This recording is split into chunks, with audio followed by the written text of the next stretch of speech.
going on, guys? Samuel World from Samuel Productions here, back with another tier list for y'all today. And this is a ranking I actually been wanting to do for quite a while, actually, but never getting around to it. And it's maybe one of the more short lists I do, but this is one where I really want to do this ranking for quite a bit, but just never getting around to it for some reason. I think I meant this back in around 2021. Honestly, I think I even filmed it, but I just never came out to posting it or editing it. Yeah. But anyways, I'm now here to rank every single Tomb Raider mainline game. And this is doing the mainline games with 1, 2, 3, Last Revelation, Chronicles, Angel of Darkness, Legend, Anniversary, Underworld, 2013, Rise, and Shadow. I played all these games back around 2021, which actually was around the 20th anniversary of Tomb Raider, which probably would have been the perfect time to actually play these games, but again, timing, I guess, or just not gonna answer it. But I'm here now to finally give you my definitive ranking of every single mainline Tomb Raider game. And also with the recent announcement that depends on announcing a new movie in the works, and TV show, and a game that's going to be all connected, I figured it's now a perfect time to actually film and upload this ranking for you guys. So I hope you all enjoyed this lovely video game ranking, probably the first game tier list I've actually done on this channel. So I hope you enjoy. And all that being said, let's get it on. Again, I only have like 6 years, as you can see. Obviously, this is obviously all 12 games franchise, and aside from one game, and I really say I can probably be playing majority of these games again, honestly. Like, that's how good this franchise is, honestly. And let's start off with the original Tomb Raider, which is an interesting game because it came out in 1996. It became the start of the franchise, and most first games of franchises usually are the ones that kind of don't hold up the best, or kind of get outshined by the later counterparts. And I would say that's still kind of true with this one, honestly. But sometimes one is still innovative for what it actually brought to the franchise, what to build on towards. And despite the fact that the controls can be very clunky at times, and the controls can be kind of really stiff, and hard to control, I still had a really good time in this game, actually. It's hard to see why the Tomb Raider franchise definitely blew up the way it did. So it's going in the solid good time category. Now we get to Tomb Raider 2, which pretty much build upon everything from the first game, and where the controls are actually a lot more better handled here. The story is a lot more interesting. I think this game kind of started Lara Croft as an icon in the female world. You get some great stuff to explore, great areas to explore, great levels to overcome, great challenges to do, and it has, of course, one of the most hilarious endings out there. So I'm actually putting this in the great fat category. And there's also time we decided to actually release every Tomb Raider game every year, at least during the time, I believe. And Tomb Raider 3, and it kind of suffered a little bit from that. Honestly, I don't think Tomb Raider 3 really brought in new to the franchise. It was kind of more of the same of the franchise, because I don't think it really just the highs of Tomb Raider 2, and probably even the highs of the first one, honestly. But I still think it's a pretty good game, honestly. I still think it has a lot of fun elements to it. It still has a lot of great battles and challenges and everything. It's not as high as the previous two. But I'm still putting in the solid time category. And now we get to the Last Revelation, which was definitely a game changer to the franchise at the time, considering what happened in the end of the franchise, which I'm not going to spoil in case for those who have not played this franchise yet. Honestly, I'm not really going to say it, but I say it definitely, again, the gameplay and stuff can't feel kind of more the same, but I say it's definitely the best it still has ever been, with the controls and the challenges and the battles and the gunplay and Lara Croft as a character. So I'm actually putting this in the high praise category, which I think is the upper echelon of Tomb Raider. Then we get to Tomb Raider Chronicles, including what happened last edition, which again, I'm not going to spoil. They started releasing a game where basically it's just a recap of her adventures. And it's mixed at best. That's all I can say, honestly. Sorry. The only game to the only game in this franchise that I think is just flat out terrible, and that's Angel of Darkness, which even though I still can't say I really hate, actually, because it's one of those games where it's so bad that's hilarious. like so terrible. So yeah, it's actually hilarious with the bad controls, the terrible design, terribly unfinished some of the level design is, and some portions are. So it's obviously going in the train categories. These are the worst of this franchise, honestly, but it's still a game that I will still go back to. Honestly, I know that kind of will still go back to just for how terrible it is. And then we get to the first actual reboot, and that is Tomb Raider Legend, which is only decent at best. Like, it's obviously not a bad game by any means, and Silver has some fun moments, but it's a game that I think is kind of a bit too short for its own good, and just doesn't really have any moments or action sequences that just aren't that memorable.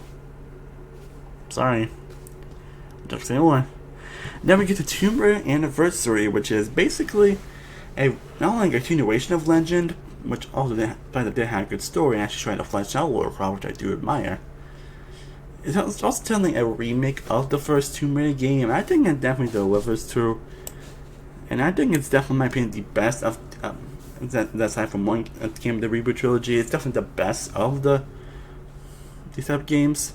Well, I think it definitely builds up. One just telling most of the same story as the first one. I still think it's a lot more compelling. The controls are a lot better. The puzzles are great.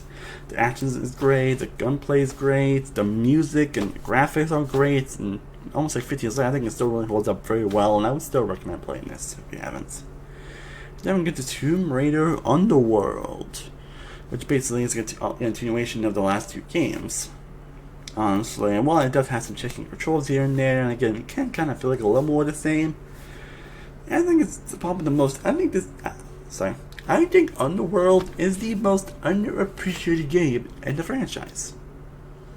I think it has a great music, it has some great battles, again, some great character development for Lara, and a really compelling story and narrative. Definitely one of the more compelling games to the story in the franchise. So I'm actually going to put it in the great tier. And also, I'll say the Underworld was dope. Thinking about themselves. Sorry. Now we get to the reboot trilogy, which basically is the games that got me into Tomb Raider. Like, I never actually planned on getting into Tomb Raider, but I had to see that movie that came out in 2018 with Legion of Kanan, which I think is actually pretty underrated. Actually, it's fortunately not really continuing that story. Unfortunately, I think Legion of Kanan, I think is fantastic in the world.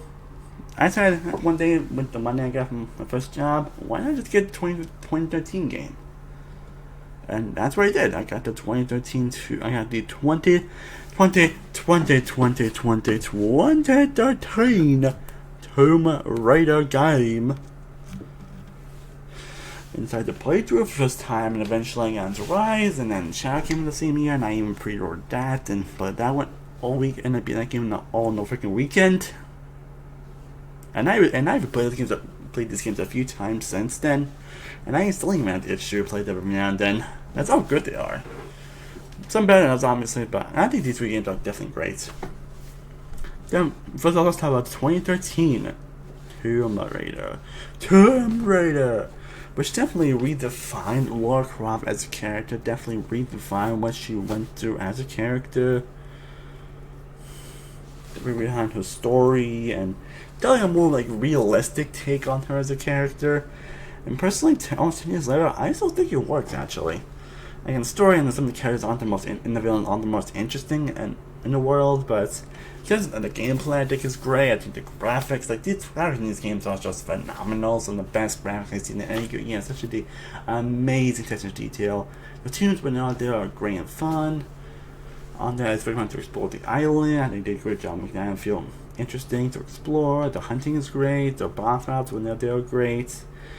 The combat is great. Again, this one's kind of like this is the point where they kind of take more inspiration from Uncharted, but I think it actually works actually.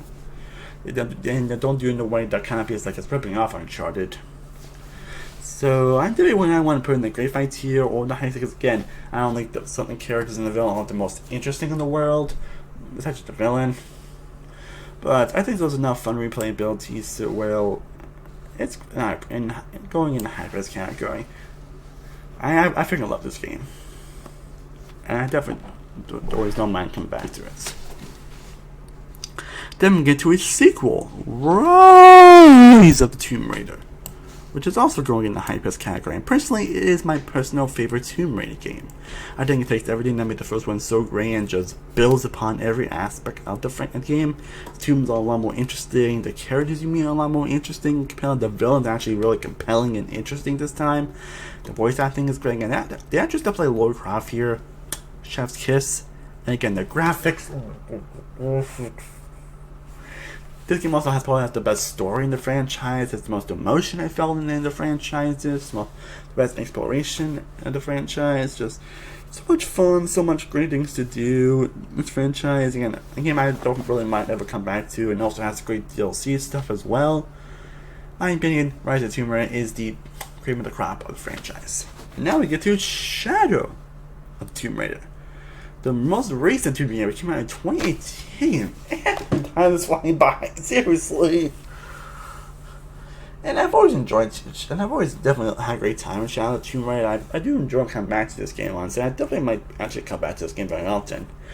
I definitely debated when I wanted to put it honestly, because, well, I definitely do enjoy a lot of aspects of this game, honestly. I do think it has the best tombs in the entire franchise. I think it has the amazing graphics, has some great combat sections.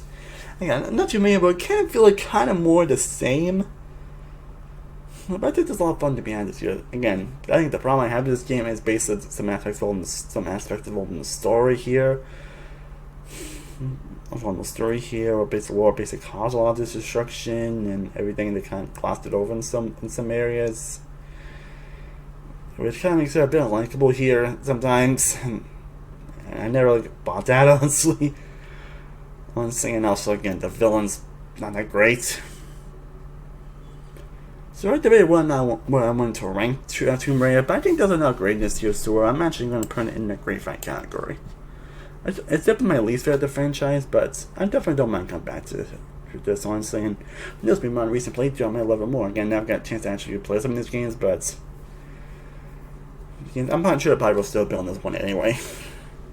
But yeah, that is my ranking of every single Tomb Raider game, with last place being Angel of Darkness, 11 being Chronicles, 10 being Legend, 9 Tomb Raider 3, 8 the original Tomb Raider, 7 Tomb Raider 2, 6 Tomb Raider Underworld, 5 Shadow Tomb Raider, 4 Tomb Raider 2013, 3 Tomb Raider The Last Revelation, 2 Tomb Raider Anniversary, and 1 Rise of the Tomb Raider. It's so hard to see why Tomb Raider is basically a very popular game franchise, and I'm happy I finally got to experience it, and I'm happy I finally got to get this ranking to you guys, and I would definitely love to know what you guys would do, and I would definitely love to know how you guys would rank every Tomb Raider game down below in the comment section. I should have a lot more TLS ideas coming very soon, so stay tuned for that. I am Samuel World from Samuel Productions. I will see you next time, as always.